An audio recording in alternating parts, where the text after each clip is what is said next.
everyone, I'm Rachel from Wild Backyard Soaps.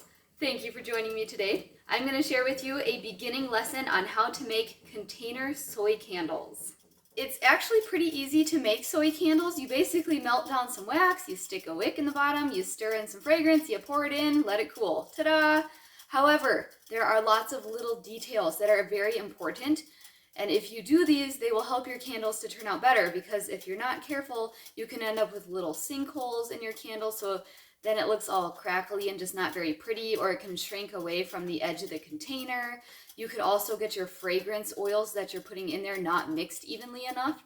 And if there's pockets of fragrances that are in your candle, it could potentially cause a fire hazard because that's flammable. So you want to make sure that you're mixing it long enough to get that fragrance oil all the way incorporated and absorbed by those wax molecules.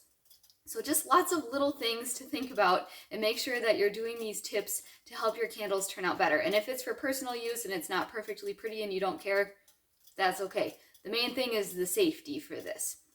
Now, there's so many different ways to make candles, so many different waxes you can use, so many different wicks and containers. I mean, you could put a wick in a shell and pour some wax in and make a candle that way, which is life goal. One of my things that I want to do still. I just need to find the perfect shell. Alternatively, if you don't want to make a wax candle, but you like candles, you could do something like this. This is literally just oil in a jar. I think I used vegetable oil. This is really old. I've had this for several years and it's still working just fine. So you put some vegetable oil in a jar, and then make sure it's a heat resistant jar, by the way, that's very important. And then you can put some little decorative items in there. Let me see if I can just take this ribbon off. Hold on a second. Okay, I took the ribbon off, so I don't know if you can see better, but I put a dehydrated orange slice in there and some little spruce cones and spruce branches and cinnamon sticks. So if you wanted to do this like for the holidays or a nice little gift, you could even put some dried cranberries in there, and then just olive oil, vegetable oil, canola oil, and some essential oils. And then what you do on top is put one of these floating wicks. And these can last a long time. It literally just floats on the top and burns the oil from underneath. So the wick itself never actually gets burned up. So you just stick it in this little, it's a little piece of cork. And then you just stick this little wick right in the hole. So it's about halfway. Ta-da!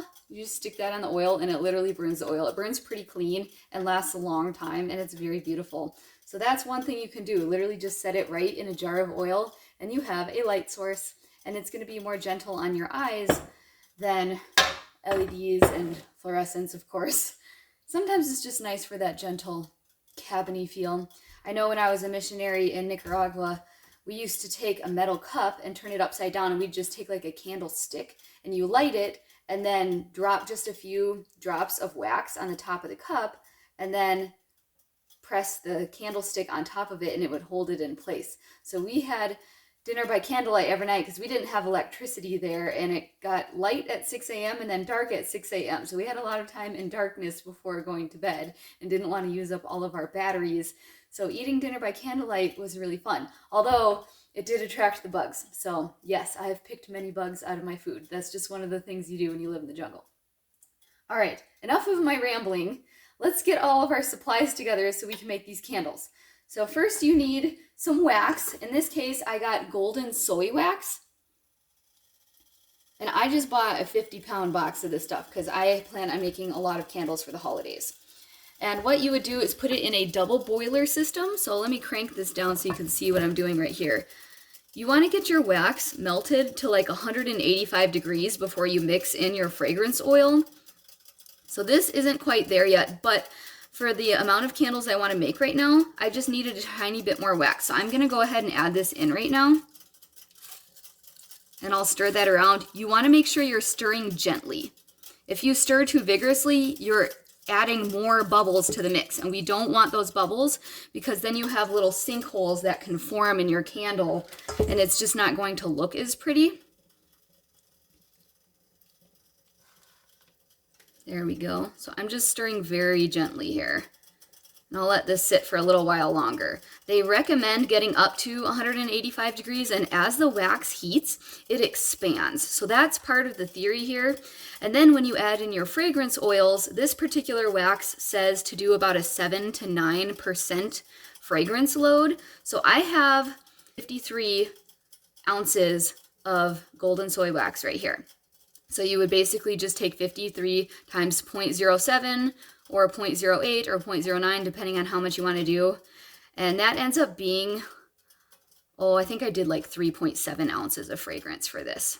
You don't want to go too crazy with it because then it might not burn as well, or once again, that fire hazard I was talking about. So what you do when it's hot enough and all of those wax particles are kind of separated from each other, that leaves room for it to bind to that fragrance oil better. So then you add in your fragrance oil once it's up to temp and gently stir it for at least 2 minutes. No joke. Set yourself a timer if you need to, and make sure that you are fully incorporating that fragrance oil and it is binding to as many of those wax molecules as possible. But when you're done with those 2 minutes, it's not time to pour the wax yet. You need to actually let it sit and cool down to pouring temp. So when you buy your wax, it should hopefully tell you what your ideal pouring temp is. For mine, anywhere from 125 to 145 degrees. So that's going to take a little while for it to get down to that temperature. So let's get a wick into the bottom of a candle right now so you can just see that really quick. Nothing crazy here. So once again, make sure that this is a heat resistant container, that it can actually handle wax and fire. And this particular ones, I like to do 8-ounce candles. I feel like that's just the right size. It fits into a lot of other decorative containers, not too big if you can't decide on a scent and want multiples. But this says it's an 8-ounce container. That doesn't mean I'm gonna pour my wax all the way to the top though. You need to have a little bit of head space there. And so it ends up being, I think I pour about 7.6 ounces into this. And then I have these smaller jars, which could handle about 3.5, but I only pour these to about 3 or 3.1. These are really handy wick stickers. So I'm lazy and I buy my wicks with soy wax already on them and already cut. Even though it's too long, I'll trim this down, and then it's already stuck into a base. So I'm just gonna stick this centered on my wick sticker right there. And then peel off the bottom. Okay, now stabilize that hand and get it right into the center. There. Ta-da! And in order to keep that wick from falling over, because you do want it to be right in the center, that makes a big difference for how it burns. If you want it to burn around and not have like a hot spot on one side and then a bunch of wax that's not melting on the other side, having that wick perfectly centered is very important. And you want to keep in mind the diameter of your container and the size of your wick, or you may need multiple wicks in order for it to burn evenly to get all the way to the edge. Usually the diameter of your jar is how many hours. So in inches, that's how many hours it takes to burn to the edge of your candle. So let me show you this one again. This is about a 2 diameter jar, and I was testing this one out, and sure enough, it takes about 2 hours for it to burn enough to get to the edge. And this size wick is just about right, and having just one for this diameter of jar. So that is burning the wax cleanly to the edge as it goes down. You don't want to have a lot of extra wax building up around the sides. So that's something you may just need to experiment with until you find something that's just perfect for you, depending on the diameter of your container. But usually just one wick for a 2-inch is good. I'm also going to show you some wood wicks really quick. This is more of a 3-inch diameter container, and I chose to do a wood wick for this one because the scent I'm doing for this is a holiday blend with campfire.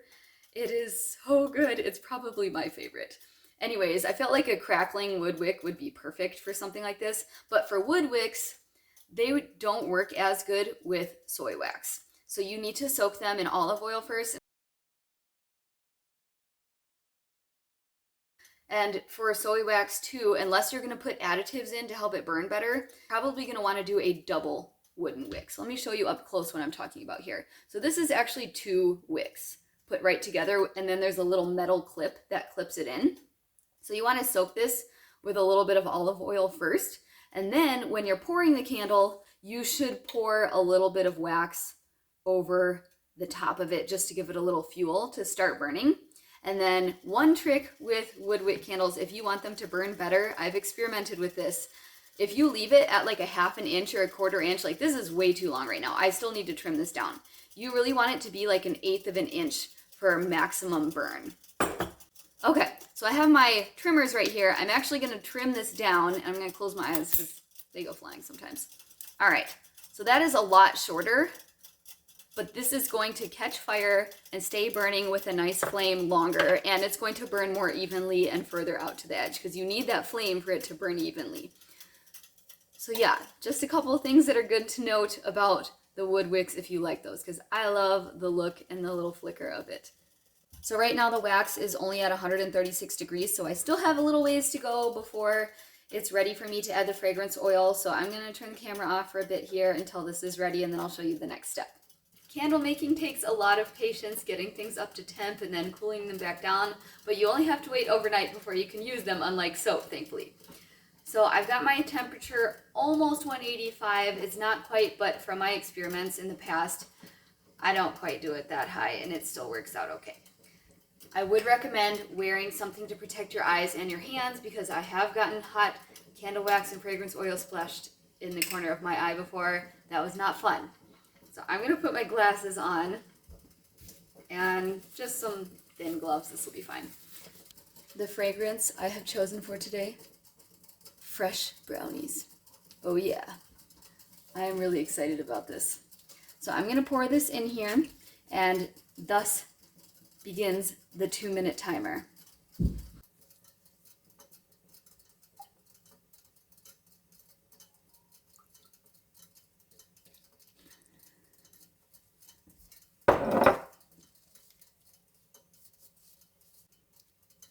Now just a reminder, you are stirring gently the entire time. I was really gentle with this batch. I barely even stirred it as I was melting it down. And so there is basically no bubbles in this. So this should pour really nicely. So I'm going to keep the camera running this whole time because that's my timer to make sure I'm doing a full 2 minutes.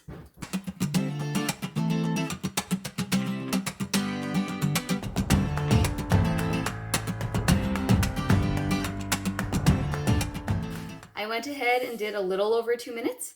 Now I'm going to remove it from the heat source, and we'll let this cool down.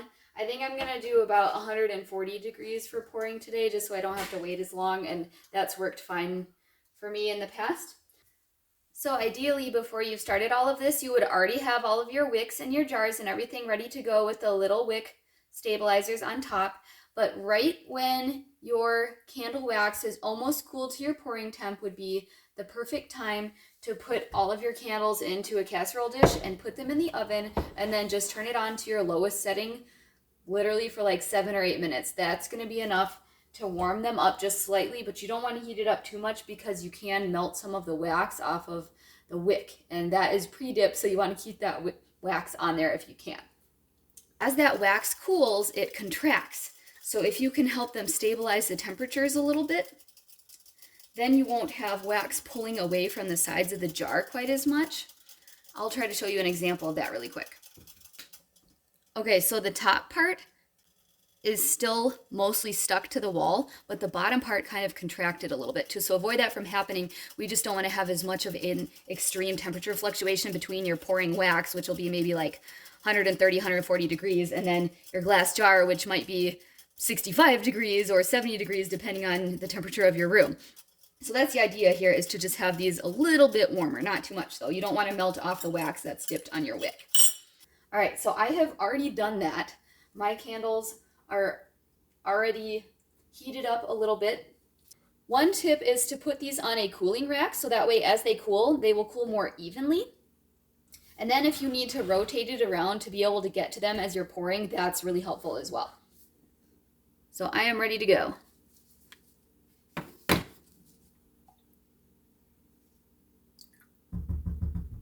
And the idea here to keep these bubbles out is to pour low and slow, just like you do with soap batter. It's a little bit tough at first. I'm gonna have to lift this up just because it's so full. And don't forget to leave that space on top as the candle melts. And this is going to contract a little bit, like I said, so you can fill it up a decent amount, and then it will kind of lower just a tiny bit. I think I'll come back to this if it needs a little. It's okay to leave some of your wax in the pot at the end, because sometimes you need a little extra to pour over the wicks, or if you do have any little sinkholes that form, then you can use this to pour in some of those holes to help fix that top so you have that nice smooth top that you're going for. Now, one thing you can do, if you get kind of a wrinkly top that you don't like, or there are some sinkholes and you don't have any extra wax to pour, you can use a heat gun. And thankfully my husband has one because he's a mechanic and does all sorts of other handyman stuff. So he lets me borrow his heat gun if I ever have any candle tops that I need to fix. You literally just leave it on low and hold it over the top of the candle, kind of move it around some, and that re-melts the top and just gives it a nice clean look.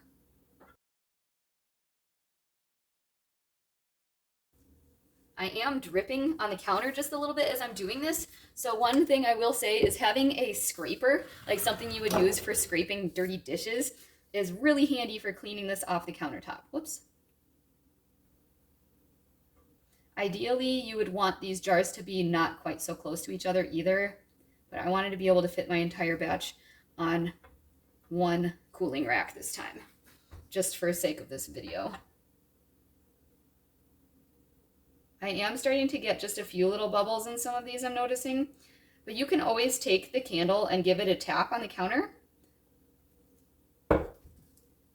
Let's see, this one has a few.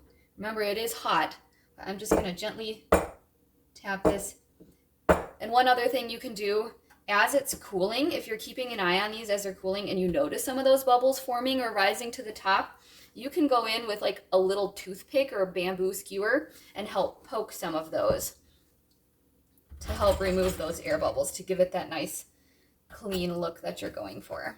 Okay, so I'm going to interrupt the video real quick. This is definitely later in the day and I'm making my Holiday by Fireside batch right now. And I laid a ruler across the top so that way I knew how short to cut these wicks, but I still cut them a little bit too long. But that kind of gave me at least a baseline so I could pour the wax over it this time. And I did accidentally add a tiny bit too much wax in a couple of these, and I needed just a little bit more in this one. So it's really handy to have a syringe on hand, and then every once in a while, if you get a little speck of something in there and you want to be able to get that out, having a syringe doesn't have to be this big. This is just what I have right now. That makes a big difference for making sure you have everything at just the right level, or if you need to suck something out of there that you didn't want in there.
Okay, I have just a little bit left here. I'm going to save this just in case I need to fill in any sinkholes. I always overestimate a little bit just in case. So now you can straighten out any wicks.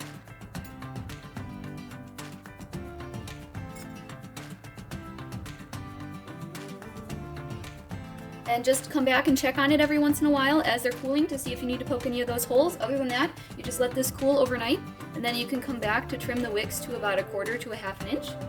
So that's it. That's how to make a beginner soy candle. I hope you found this very helpful. Let me know if you have any other questions. I have my email below, or you can post in the comments. I'm really glad that you were able to join me today, and I can't wait to hear how it goes for you. Don't forget to subscribe, and I will see you in the next one.